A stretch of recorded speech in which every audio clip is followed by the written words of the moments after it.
Hi, my name is Kristi Yackly. I'm the MOPS coordinator. When I was 9 years old, my mother committed suicide. My life was shattered. My heart was absolutely broken. Everything I knew to be wasn't true anymore, and I was so angry with God. Fast forward 23 years, I'm married.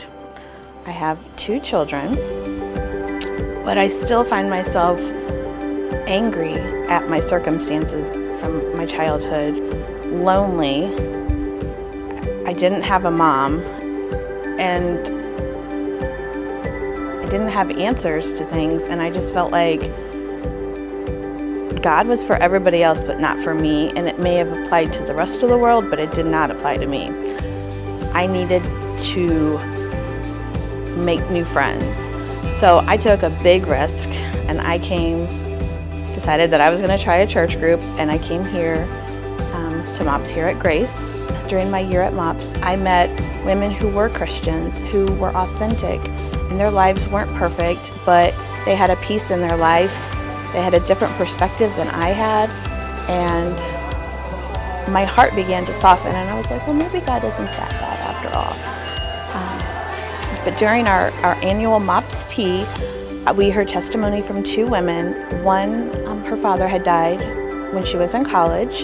Another, her boyfriend had died when she was in college.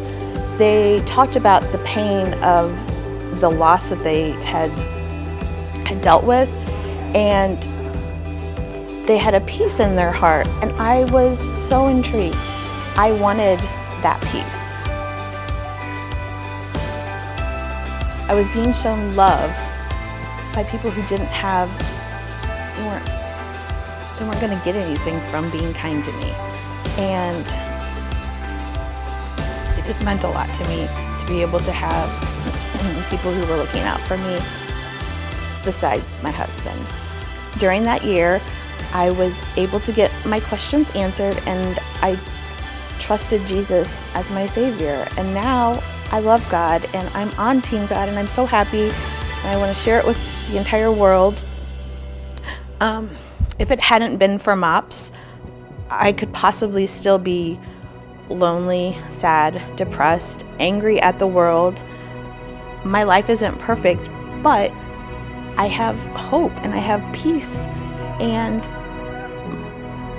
I have peace that my questions were answered, that could be answered, and I'm okay with what can't be answered. Thank you for giving to Grace in order to support ministries like MOPS, because without MOPS, I don't know where I would be, and I don't know where my family would be. I know that I'm a better wife and a mother because of MOPS, and I know that the impact is so great to all of the women who are there. We have such a wide variety, and we're able to make an impact because of the money that you give, so we thank you for that.